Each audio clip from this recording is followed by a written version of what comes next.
Hi to Prof. Thuli Madonsela. Nice to see you again. Greetings, Stuart, and thank you for this privilege. It's such an honor to do this. It's a while since we've seen each other, and you've been doing so much more since then. What do I caught you at the end of one meeting, and just before you go into another one, and you've already been in Cape Town for another meeting. What do you ever get to do, which is just your time, your downtime? Wow.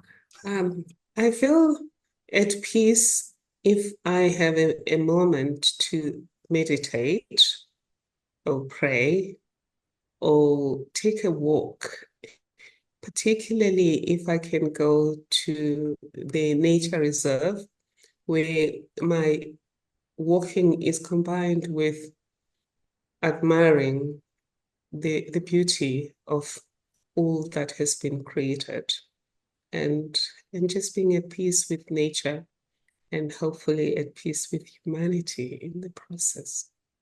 Do you ever actually get to be alone? Because your profile is certainly not unfamiliar to most. Do people think that you're public property and that it's okay for them to demand a selfie or ask for a conversation? Well, when I'm in public, yes, people do ask for a selfie or just tell me about their life. And in a way, yes, it does eat into my time. But I also appreciate the fact that nobody owes me anything. The fact that they show appreciation means they're giving me a piece of their lives. Their admiration is a piece of themselves, and they're rendering themselves vulnerable by approaching me, knowing I may say, I'm in a hurry, I can't do this or that. So I appreciate that. It does, of course, sometimes though impact on my ability to be on time for the next meeting. And of course, some people do not understand that, and understandably so. If you are at the next meeting and we've agreed it starts at a particular time, it doesn't make sense to say, yes, my other meeting ended 1 hour earlier, but then there was 250 to 500 people that wanted to take pictures. So yes, but I am alone most of the time because I live alone, except when one of my children is around. My partner lives in Joburg, so I live alone, and I'm very contemplative most of the time. I never watch TV. If I watch the TV, it's when I'm watching um, something on YouTube, which for whatever reason, if I'm watching with someone else, we choose to watch it on TV. So I am alone most of the time. I can remember when the late Praveen Gordon, and he was one of my favorite people, when he would be at an event, I would always try and get there to be with him because the time that we would spend having coffee beforehand, I got to hear things that I guess lots of other people wouldn't get to hear. And I just really enjoyed my time with him. But when he left, and he and I were exactly the same height, Mm. slightly challenged in that department, and we were eye to eye. And I would have to try and get him out of a massive conference center. I could just see us at Cape Town Conference Center. And I would have to try and be the bodyguard. Well, I'm not overly imposing in that department, but I would always have to say, he's got a plane to catch, or we've got to get him out of here. And everybody wanted a piece of him. I mean, everybody wanted a selfie, and I can understand. There was that admiration, and it. You've got to kind of respect it, but you've also got to be able to say, "Really sorry, guys, we got to go." And people don't always understand that. No, they don't always, but I think everyone is just wanting their peace. I still cannot forget an event in Belfast for One Young World where I had been taking selfies with everyone. And then the security fellow thought he was rescuing me when there was this one last young person who came over and asked for a picture. And the guy said no. And then we walked. And I remember for the whole day, and I think for the rest of the conference, it just didn't sit well with me. It's a very difficult thing. It's a dilemma because on the one hand, you've got to discharge the responsibilities you must discharge. But it feels sad to see that one last or that few last group of people that you now can't really accommodate because things must move on. What would you say is the biggest missing thing in South Africa today? I think for me, it's respect. What is it for you? I would settle with respect. I would say for me, what is missing is embracing each other's humanity. And I think apartheid did a lot of damage around dividing us. We relied a lot on the law to rebuild relations, to humanize us again. And that's okay. The law has enormous potency for social transformation and even economic transformation. But the law does not establish just hearts. And this is something people like Plato, Socrates, um, Antonio Rosmini, and others understood that we have to work at people's hearts, that I should love you more than I fear you. And a part of the the thing that divides us is because of apartheid, we still fear each other. White people fear black people fear white people, men fear women. Sometimes that bravado, that aggression, that rage comes from a place of fear that you're gonna eclipse me, you're gonna uh, rise higher than me. So that fear becomes rage, and rage becomes aggression, leading to violence. So, but you're right that at the end of the day, then you can distill that into how do we respect each other? And I think we can't respect each other without Ubuntu, without understanding that I am as human as you are human, and that the things that I want for myself, for the people I love, are the things you probably want for yourself and for the people you love. And we can work together in such a way that I get the things that I want for myself and the people I love, and you get the things you want for yourself and people you love. But provided we understand that there's shared space. So if you take too much of the things you love, there'll be none left for me and people like me. And it's interesting, it starts in the simplest way. I grew up in what was Rhodesia, now Zimbabwe. And although we didn't have legislated apartheid, we might just as well have. And I didn't realize it as a kid. And it is as simple as just saying to somebody, "Hi, how are you?" and meaning it. Not just the lip service. Look at the face of a guy who stands at the boom. Maybe he doesn't want to stand at that boom, but when you say to him, he's usually got a name. "How are you, Thomas? Nice to see you. What a lovely smile."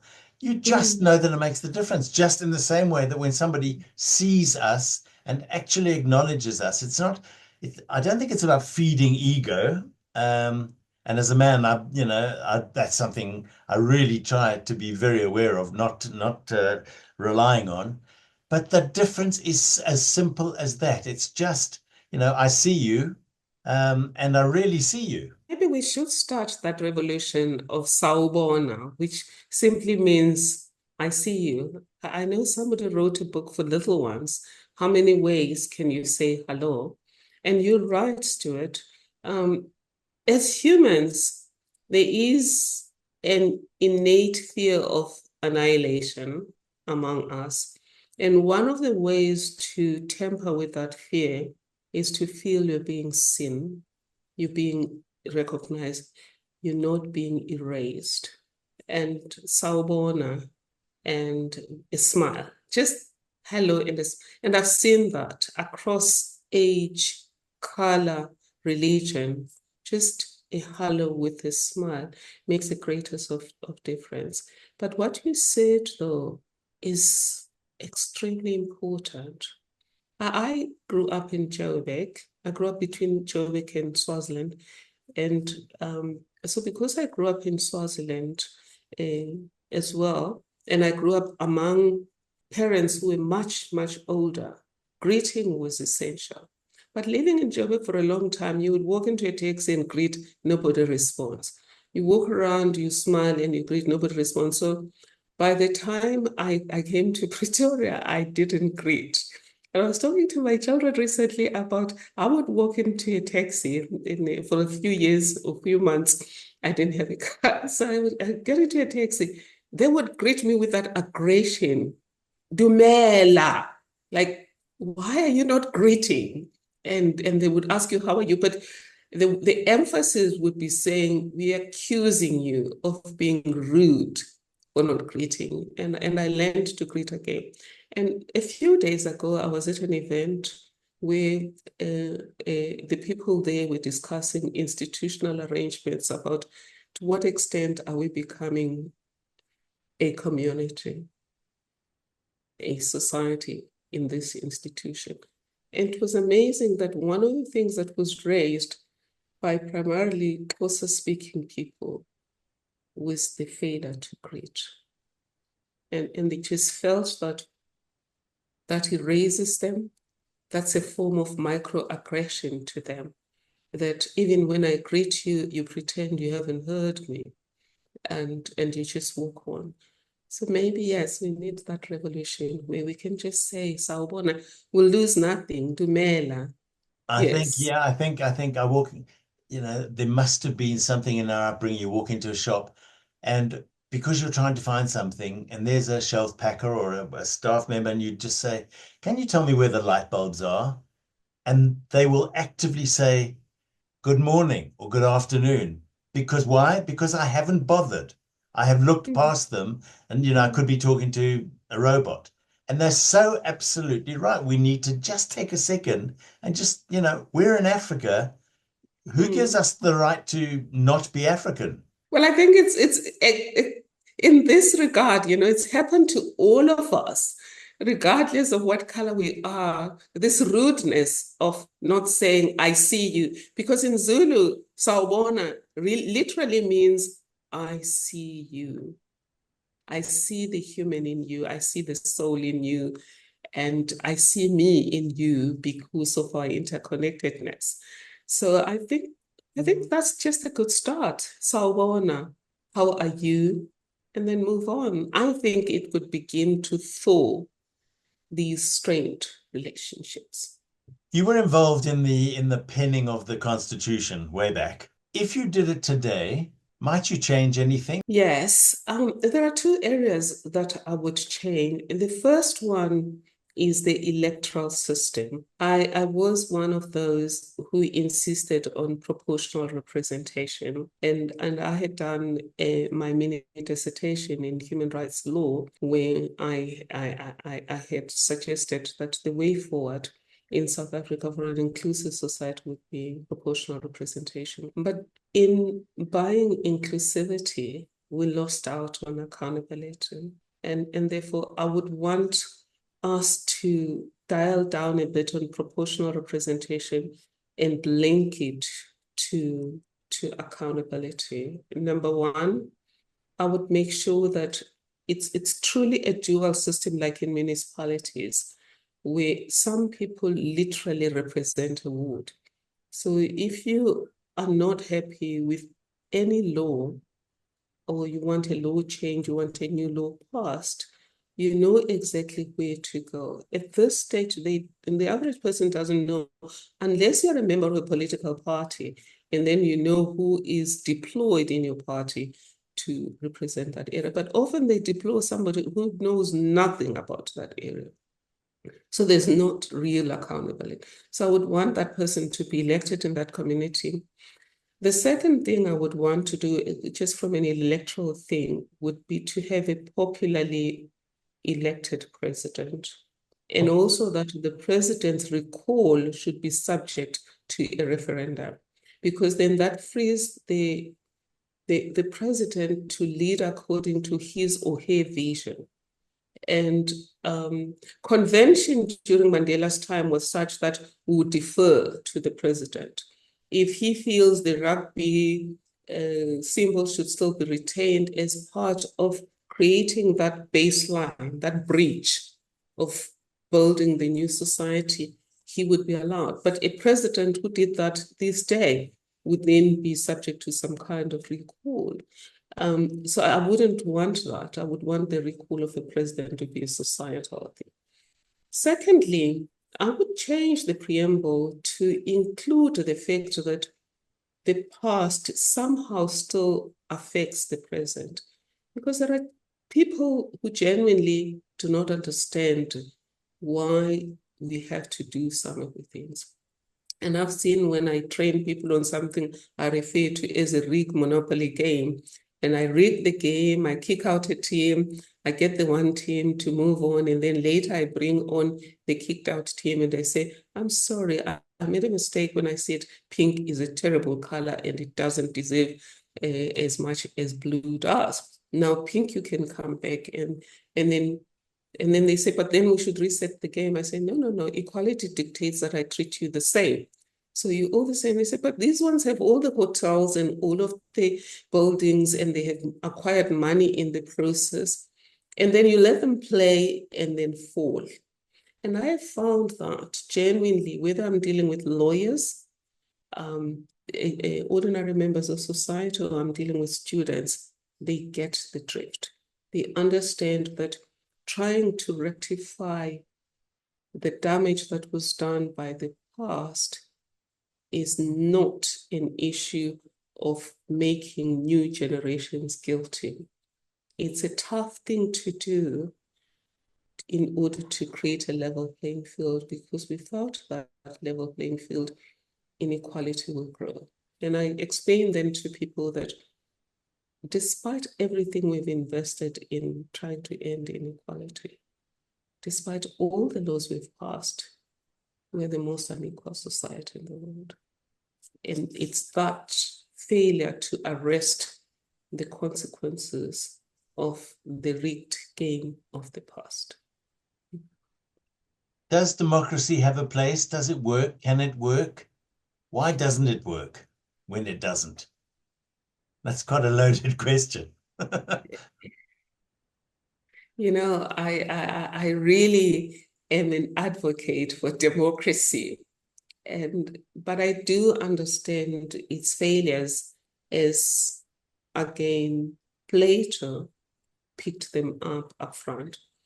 If democracy works, maybe I'll go the Churchill way to start and say there are problems with democracy, but there's nothing better than democracy so far.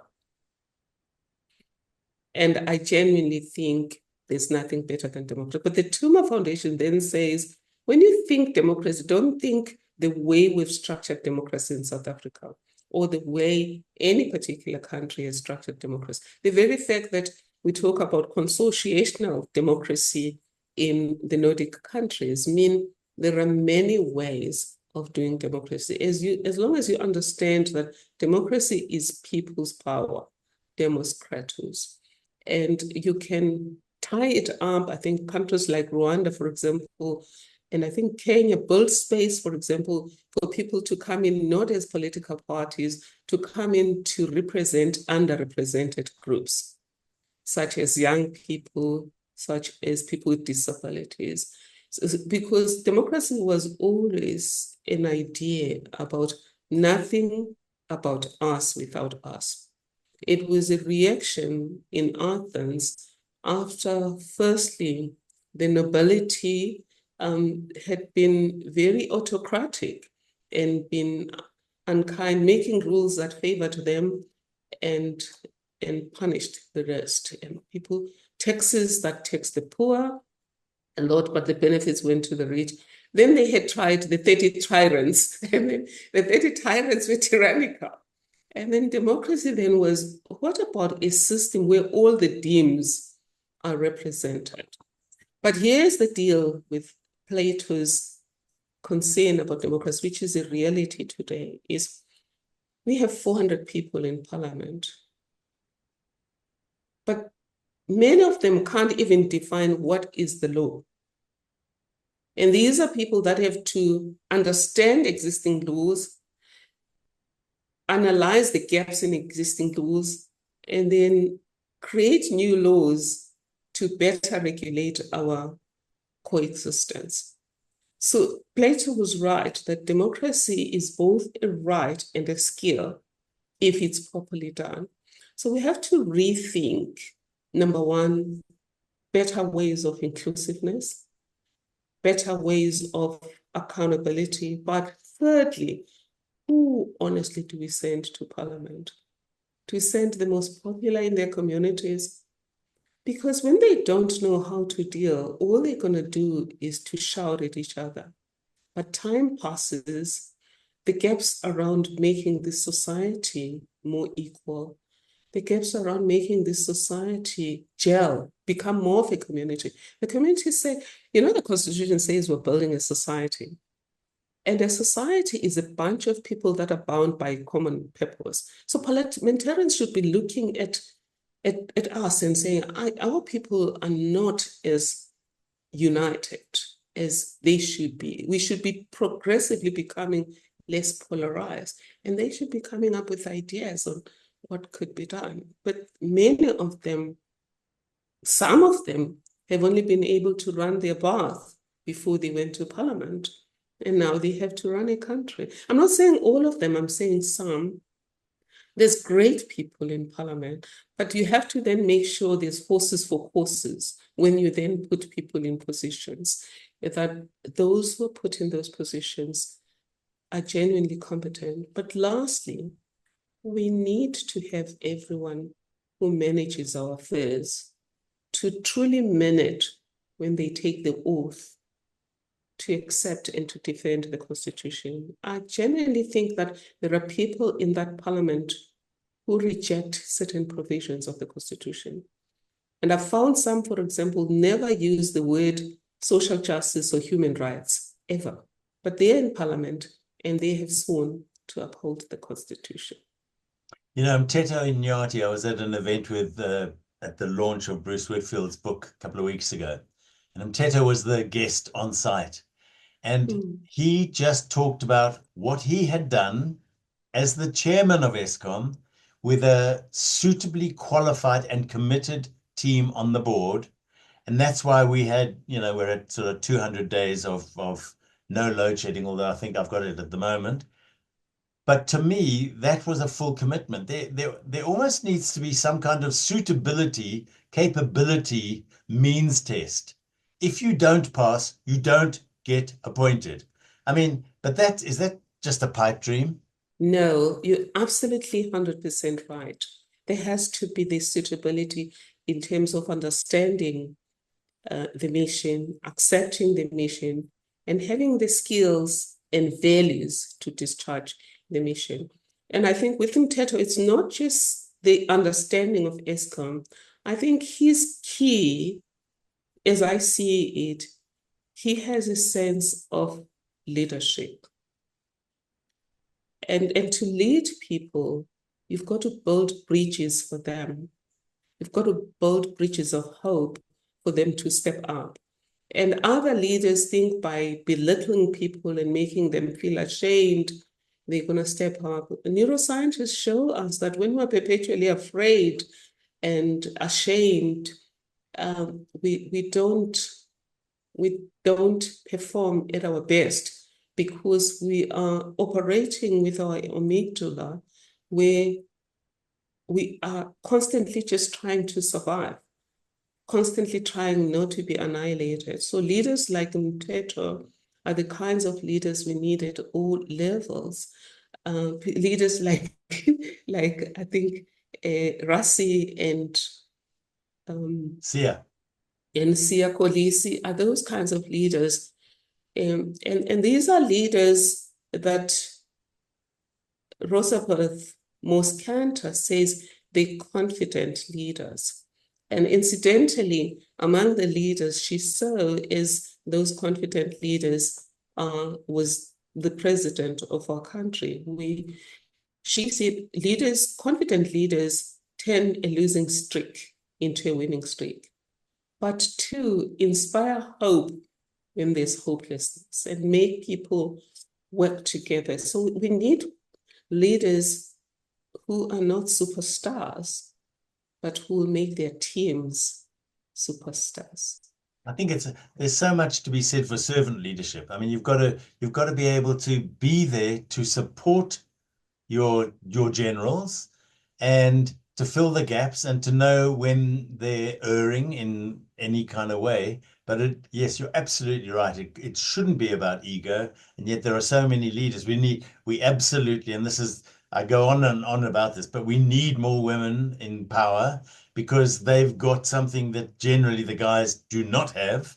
And bring it on. I can remember years ago saying to you, would you not consider going into politics? And I think your answer was something like, no, I can never be that crooked.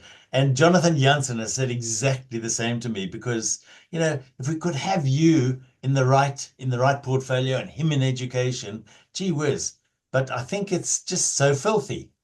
Well, no, I love Professor Jonathan Jansen, and he's sharp, and he walks the talk.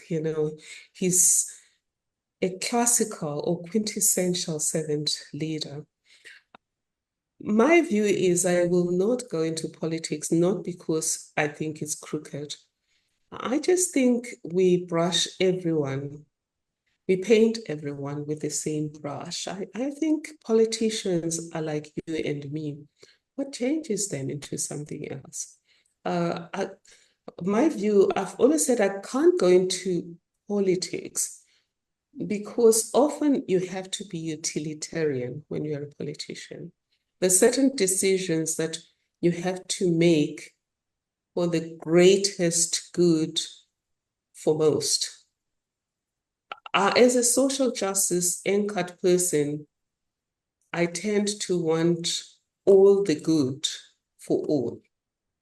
So, for example, as a president, you have to sometimes send other people's children to war. You're not going to go there yourself. You're not going to send your child there, but you're going to send other people's children to go and fight a war. So in that way, it does get a bit dirty, but not because they're evil people, because sometimes politicians, I'm talking about the good ones now, they're faced with the devil's alternative. And there are no easy decisions. And I just seem to work better when I promote justice. And for me, justice is not just about justice in the courts. And the justice that concerns me most is everyday justice between everyday people. And social justice, I mean, that's the chair that you hold. And I mean, Mhm. are we getting, do you see any green shoots in that area? Lots of green shoots, and thank Yes. you for asking. Lots of green shoots. I think my last year I was getting really, really concerned. It was the end of my sixth year, and I was feeling, oh my God, we've invested so much, and we're not seeing these green shoots. We're not getting people excited about making a difference. And we've seen since the beginning of this year, it's just like the bamboo tree, where for 6 years you don't see a lot, and suddenly wow, the tree is growing very tall and beginning to grow fruit. What are our green shoots? I think the biggest one for me is just a lot more people nationally and globally are accepting that social justice is a requirement, that without justice, there can be no peace. Or as long as there's injustice somewhere, there can't be sustainable peace anywhere. And that social justice is justice like any other. For many years, people thought social justice is affirmative action or socialism. No, it's just justice, but justice between social groups. If you're saying justice being a scale, a balanced scale, between two individuals means one should not have an advantage over the other. It's the same thing applies with social groups, that no group should have more advantages in society, unmerited advantages in society, whilst another has a lot of undue disadvantages in society. And that's social justice. Is to live together, we have to live together in ways that are fair in how we share the fruits of living together. And that does not just include material outputs, of social cooperation. It also goes to respect. If we live together, do we respect each other equally? Do we respect each other's humanity? Do we make it easier for every group in society to rise at the level of capabilities so that each person can operate at full potential as envisaged in both our Constitution and international human rights instruments? As we wrap up this conversation, and I'd love it would go on forever if we both have the time. Do you think? I think it's my sense is that it's quite difficult for 60-year-olds, 70-year-olds, for many of them, to see other people who look different. Jonathan always talks about look different, worship differently, live in different places as worthy or equal. Are our kids going to make the difference and our grandchildren? Are they got a better crack at it? I think they will, and it's a different generation. Jonathan is right, and it's not because people are evil. I did say that we're all wired to survive, and we tend to gravitate towards the familiar. Humans tend to be homosocial, but situations such as apartheid, religion, and slavery made things worse in that it's not just homosocial. You're raised from birth to believe you're better than somebody else, you deserve better.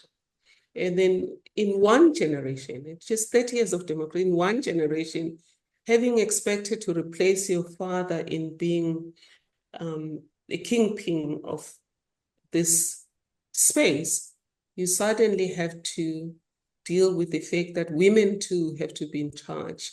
Black people too have to be in charge. Non-Christians have to be in charge. Gay people have to be recognized as fellow human beings. So the wiring and the reality are at odds. That's why I recently actually said that we should help people to grieve some of these losses, to acknowledge that the expectations that were planted in me as I was being raised through the books I read, the poems I read, the stories of heroes that I read, the movies, and everything that was taught as a child, which prepared me for my place in society, has now been superseded by this new constitution, human rights culture, etc. And sometimes I feel displaced because that leads to rage. In gender, you talk about male rage. And some people have written books about white rage, but there's also heterosexual rage, people who just feel there's also nationalist rage, rage against non-national. Just people are trying to reclaim the space of being special and hitting against any group that they think deserves to be part of a layer of inferiority that props them up. So we do all, and when I say this, I think all of us need these healing processes. You can't live in a society that hierarchizes humanity and end up having no traces of that. I mean, as a heterosexual person, I have to understand that there may be traces where I don't fully understand what it is to be in the LGBTQI community. Being somebody who doesn't have disabilities, I don't fully understand what it means to be a person with disability. And again, we always looking at these groups sometimes in terms of, oh, shame, we need to Feel sorry include for them. them. And that's not what they want, and that's not what they deserve. And when you start it, you hit the nail on its head. Respect. So we all need to be taught, what does respect look like? Because lack of respect comes with good intentions. A friend of mine who's a colleague who first told me that we do disability wrong in his class at Harvard, Professor Michael Stein, and I was so sad. And then I took him on, and And when he explained to me how we do disability wrong, I eventually agreed. He's now a friend and he teaches here at Stellenbosch University at least once a year. But what I learned from him is people, we want to help the historically excluded. So men want to help women, white people. But as I'm the hero, and these are people that I'm helping. So we need to find a way to say no, because if I'm going to be a hero for people with disabilities, when there's a hero of the people with disabilities that doesn't need me as a hero, then I'm going to fight with them because I'm being displaced. If I'm not your hero, then who am I? And that's where sometimes liberals sometimes struggle with, I was a hero under apartheid. And then now my space is not to speak for you. My space is to be your equal. And I think that's something that we all need to learn. But also those who are historically marginalized. Often the line is whoever is on the other side is biased. And sometimes you don't give people the benefit of doubt to say, okay, Sam is behaving this way because humans are just sometimes wrong. You're quick to say, they're doing this because they're white and they're doing this to me because I'm black.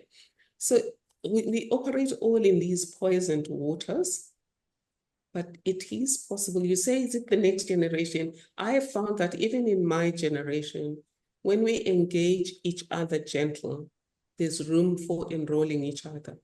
And gaming, what we call serious gaming, is one way of using transformative pedagogy to get people to see the same situations with new eyes. It's not revolutionary, but we all move an inch. I mean, I'm giving you an example. I thought we were doing disability well until Michael Stein said, no, South Africa, you are lost.